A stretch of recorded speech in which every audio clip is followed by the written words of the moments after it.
Bonjour tout le monde, alors on se retrouve aujourd'hui pour une nouvelle vidéo et aujourd'hui on va voir ensemble, on va parler des problèmes de buée et de condensation dans le véhicule. Allez, c'est parti. Avant de commencer, on pense à s'abonner, on active la cloche, on like, on partage et on se retrouve sur la page Facebook. Alors, pour comprendre ce phénomène de buée donc sur le pare-brise le matin, il va falloir qu'on sache comment on en arrive là et c'est ce qu'on va voir tout de suite maintenant. Alors, je vais essayer de faire le plus simple possible. Donc, la buée, la condensation, c'est le résultat d'un certain taux d'humidité dans l'habitacle et des températures froides à l'extérieur. Lorsqu'on a donc ces deux facteurs qui sont réunis, on obtient de la buée sur l'ensemble des vitrages. Alors, plus ces facteurs sont marqués, plus la buée va se transformer en condensation. Petit rappel, donc la buée, c'est un film voile qui se trouve à l'intérieur des vitrages. Il est plus ou moins opaque, c'est quelque chose de fin. Et de la condensation, c'est quand il y a un excès de buée sur les pare-brises, là on va avoir des gouttes complètement qui vont ruisseler au niveau du pare-brise, donc à l'intérieur du pare-brise. Et s'il fait très froid, cette eau peut geler et là on se retrouve à gratter l'intérieur de sa voiture. Voilà, on passe à la suite. Alors, pour ce qui est des températures extérieures, on ne va pas pouvoir faire grand chose si ce n'est de venir abriter tout simplement le véhicule. Par contre, ce qu'on va pouvoir faire, c'est de venir interagir sur le taux d'humidité qu'il y a dans l'habitacle. Et c'est ce qu'on va voir tout de suite. Alors, la première étape qu'on va faire, elle est très simple et elle est pas mal efficace. Donc, vous allez voir que pendant les différentes saisons, il y a des saisons qui sont un peu plus pluvieuses que d'autres et on va apporter dans l'habitacle un certain nombre d'objets qui vont être trempés par les pluies. Ça peut être en l'occurrence nous qui nous sommes pris une averse. On va venir s'asseoir sur le siège. Le siège lui va absorber un petit peu d'humidité. Le tapis de sol qui absorbe énormément d'eau de nos chaussures, lui va absorber ça. Donc tous ces objets-là, tous ces articles-là, tous ces produits-là, il va falloir du moins les sécher au maximum pour résoudre ce taux d'humidité dans la voiture. Et des petits objets comme celui-ci, voilà, comme le parapluie. Donc s'il est trempé, évitez de laisser votre parapluie dans l'habitacle de la voiture parce que ça va créer un taux d'humidité assez important. Deuxième chose qu'il va falloir qu'on vérifie également, qui est très important également, ça va être l'étanchéité de sa voiture et en l'occurrence l'ensemble des joints. Donc voilà, donc il faut s'assurer que tous les joints soient en bon état et qu'il n'y ait pas d'infiltration d'eau qui rentre dans l'habitacle et ça va créer énormément d'humidité et là vous pouvez strictement rien faire. La seule chose à faire ça va être de vérifier l'ensemble des joints, des caoutchoucs qui font étanchéité et si c'est pas le cas, s'ils ne sont pas en bonne santé, il va falloir procéder au remplacement.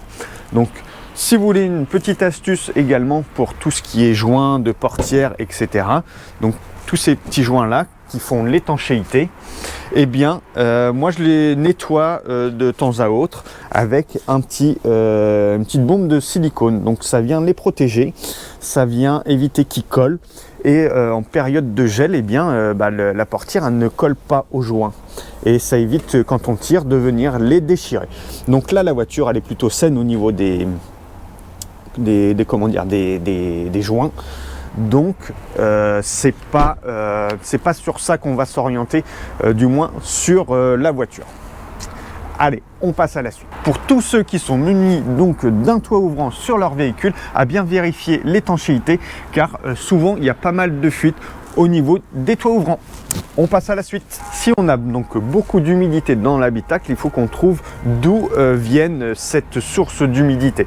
Alors, ce qu'il y a aussi, hormis des joints, eh bien, c'est tout simplement l'eau qui ruisselle donc sur le pare-brise et vous voyez, elle s'infiltre juste là. Donc là, il y a des récupérateurs, d'accord, avec un petit tuyau qui viennent évacuer l'eau. Ce tuyau peut se retrouver donc bouché et l'eau va stagner ici et par infiltration eh bien, va rentrer dans l'habitacle et généralement sous le pédalier, derrière le tableau de bord, et ce qui va créer de l'humidité dans l'habitacle. Donc à s'assurer qu'avec une petite bouteille d'eau, eh bien, que l'eau s'écoule bien, correctement. Si ce n'est pas le cas, eh bien, il va falloir déboucher la petite durite, le petit tuyau.